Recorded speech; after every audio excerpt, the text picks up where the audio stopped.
in our last tutorial we covered some of the basic geometry behind our fan work as well as isolations. Today I want to introduce a new transition, spinning, which is super fun.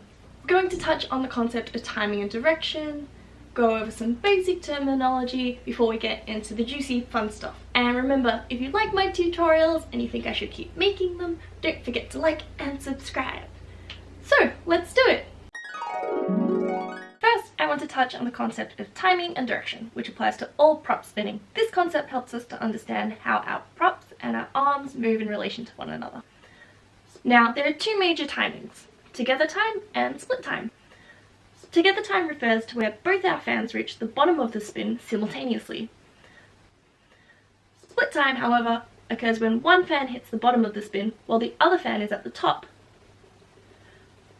I find it helpful to think of same time as 1, 1, 1, 1, and split time as 1, 2, 1, 2, etc.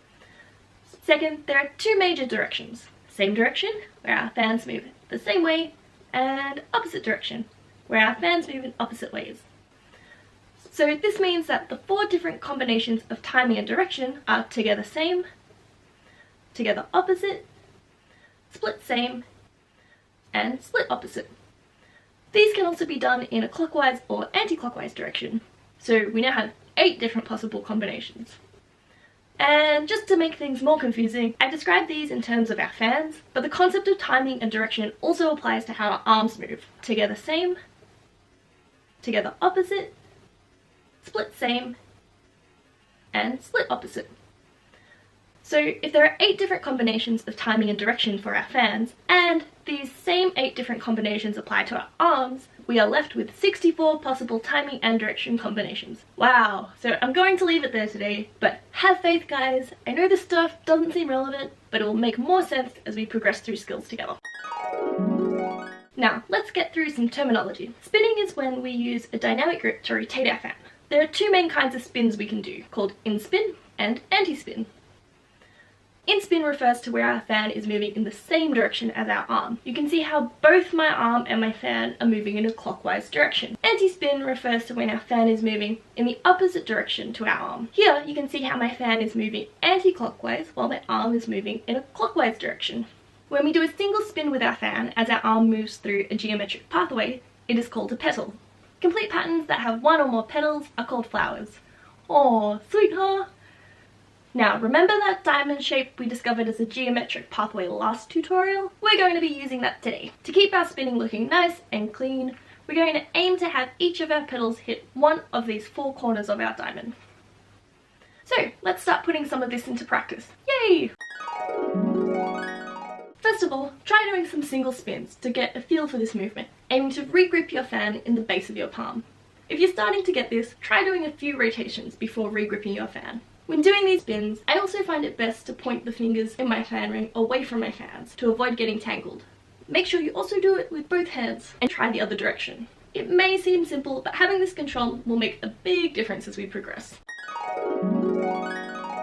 Next on the agenda, we have Inspin CAPS. To begin, let's just start with one side, palms facing outwards and pointing our fan to the top corner of our diamond. Now, as soon as we start bringing our arm down, we're going to release our fan into a dynamic grip, allowing it to do a full pedal at this side corner of our diamond. The movement will then continue until we finish with our fan pointing to the bottom corner of our diamond. Now we want to do the same thing but going upwards. This can be a little harder as there's less momentum to help us with our spin. So if you're not getting all the way around, try giving your fan a bit more oomph as you enter your dynamic grip. Now remember, try with both hands, and once you're comfortable, we can try putting them together.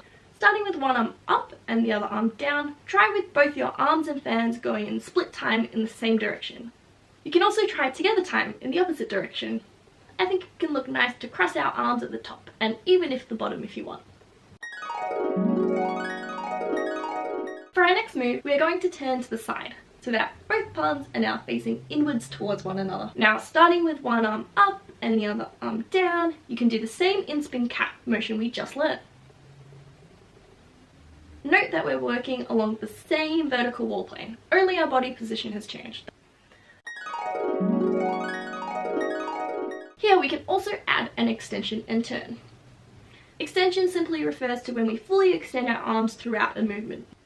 To do so, instead of stopping here as your front arm comes down and your back arm comes up, continue the movement in the same direction. Be sure that your top hand stays palms facing outwards and your bottom hand stays palms facing inwards. As you do this, your torso will turn. Now continue this motion until your fans are facing the next corner of our diamond and your torso is facing in the same direction. Note that your palms have not changed direction this whole time and should now be facing outwards from one another. If you keep continuing the movement, your torso will be facing backwards and your hands will be at the bottom and top point of our diamond. However, the hand that was originally on the bottom will now be on the top, vice versa. Continue this motion until your fans are facing the next corner of our diamond so that both palms are now facing inwards towards one another and your torso is facing in the same direction. To finish the move, continue in the same direction until you're in the original position. Once you get the hang of this, you can practice making the turn a more fluid motion. Try putting your back foot in front and across your front foot, and then as you turn, pivoting on your toes so they untwist to your original position. Next, I'm going to cover our basic buzzsaw. We start in the same position as our last move. At this point, we continuously spin our fans. I find it easiest to spin my fans away from my body in split time. To complete the move, we just need to recatch our fans. Now, our O-relation spin. First, let's start with one fan, palm facing outwards about shoulder height. Put your other arm underneath so that your arms are crossed around your wrists. Spin your fan towards the outside, and as you complete the rotation, recatch your fan so that you end below your other arm. Now try the same movement but in reverse so that we end up in our original position. Try this with both sides. Now when you're ready, let's combine them. Here our fans and arms will be moving in split time in the same direction. So releasing the fans simultaneously, one fan will be doing the upwards motion while the other fan is doing the downwards motion before we regrip at the same time. We can now do this movement in the other direction so that we end up in our original position. So we did it! Well done guys! And remember, don't freak out if you don't get it straight away. These things can take time and practice. As usual, I put some resources I think are useful in the description below. And yeah, I think that's it. Thanks guys, see you next time.